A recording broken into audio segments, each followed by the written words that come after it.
Սպանությունների, դանակահարությունների, փոխհրաձգությունների մասին գրեթե ամեն օր ենք լսում։ Թրիլեր ու դետեկտիվ հիշեցնող տեսանյութերը սովորական են դարձել։ Ապրում ենք ամենօրյա կրիմինալի, անձնական ու քաղաքական հաշվեհարդարի ռեժիմի մեջ։ Բայց դե մեր այս կյանքն անուն ունի՝ լեգիտիմ իշխանություններով ղեկավարվող ժողովրդավարության ինքնիշխան բաստիոն։ Եթե օրական 10 անգամ էլ սա կրկնենք, դրանից կրիմինալն ու հաշվեհարդարի իրականությունը չի փոխվելու։ Բարձրագույն իշխանության մակարդակով խրախուսվում է անհանդուրժողականությունը, խրախուսվում է ատելության խոսքը, հասարակության մի մասի կողմից մյուսի նկատմամբ, ինչը չի կարող որոշակի ազդեցություն չունենալ հանրային ընդհանուր տրամադրությունների վրա։ Երբեք այսպիսի բան չի եղել, որ իշխանությունը ատելության խոսք տարածի ընդդիմախոսների նկատմամբ, եւ դա իր փոխակերպումն է ստանում այլ ոլորտներում։ Սա ընդհանուր մթնոլորտի խնդիր է։ Այս իրավիճակում ինչ է անում իրավապահ համակարգը, որը ստեղծվել է նախ եւ առաջ հանցանքները կանխելու համար։ Իրավապահ համակարգը ամբողջությամբ լծված է քաղաքական պատվերների կատարման անպատվաբեր գործառույթին, այսինքն ոչ թե իրավապահ մարմինները զբաղված են հանցավորության դեմ պայքարով, հանցավորության կանխարգելմամբ, այլ ընդդիմադիրներին լրացնելու, ճնշելու, ձերբակալելու, հետևելու եւ այլ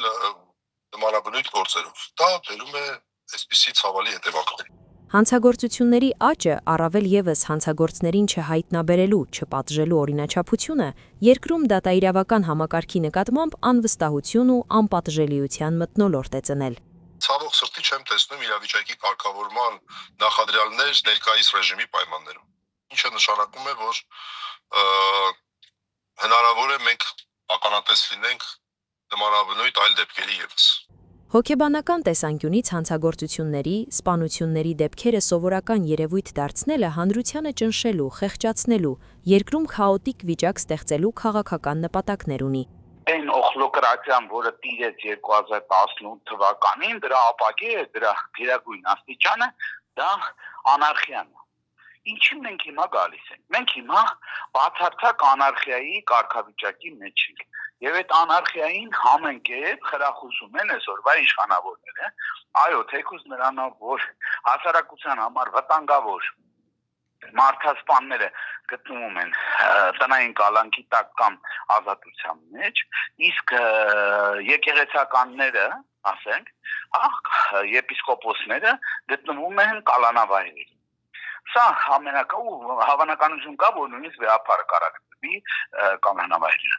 Ընդդիմադիրին քաղբանտարկյալ դարձնելով, հոգևորականներին հալածելով, զուգահեռաբար քրեացին տարերին չհայտնաբերելով, ամենօրյա ռեժիմով սպանության, կրակոցների, դանակահարությունների, մանկահասակ երեխաների անհետանալու դեպքերով մեր կյանք է ներխուժում անորոշությունը։